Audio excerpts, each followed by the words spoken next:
কয়েকদিন আগে ভারতকে নিয়ে কড়া মন্তব্যের শিরোনামে আসেন পাকিস্তানের মন্ত্রী আতাউল্লাহ তারার।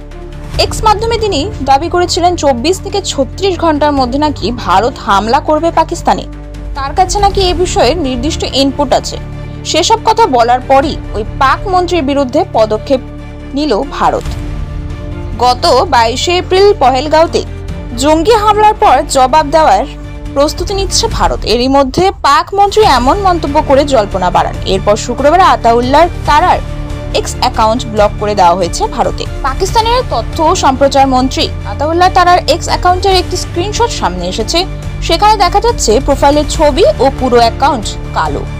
গত বুধবার তারার এক সাংবাদিক সম্মেলন করেন, বলেন পাকিস্তান জানতে পেরেছে 24 থেকে 36 ঘন্টার মধ্যে ভারত মিলিটারি স্ট্রাইক করবে। প্রধানমন্ত্রী নরেন্দ্র মোদী যেদিন দেশের 3 বাহিনীকে পূর্ণ স্বাধীনতা দেওয়ার কথা বলেন, তারপরেই তারার এই দাবি। ওই সাংবাদিক বৈঠকে পাক মন্ত্রী রীতিমতো হুঁশিয়ারিও দেন। তিনি বলেন ভারত কোনো পদক্ষেপ করলে তারা কড়া জবাব দেওয়ার জন্য তৈরি। যে কোনো ক্ষতির দায় নিতে হবে ভারতকে। শুক্রবার সরাসরি পাকিস্তানের প্রধানমন্ত্রীর বিরুদ্ধেও পদক্ষেপ করেছে ভারত। শুক্রবার পাকিস্তানের প্রধানমন্ত্রী শাহবাজ শরীফের ইউটিউব চ্যানেল ব্লক করে দিয়েছে ভারত। ব্লক করা চ্যানেলে লেখা রয়েছে, এই কন্টেন্টটি বর্তমানে এই দেশে উপলব্ধ নয়, কারণ এটি জাতীয় নিরাপত্তা বা আইন শৃঙ্খলার কারণে সরকারের আদেশে সরানো হয়েছে।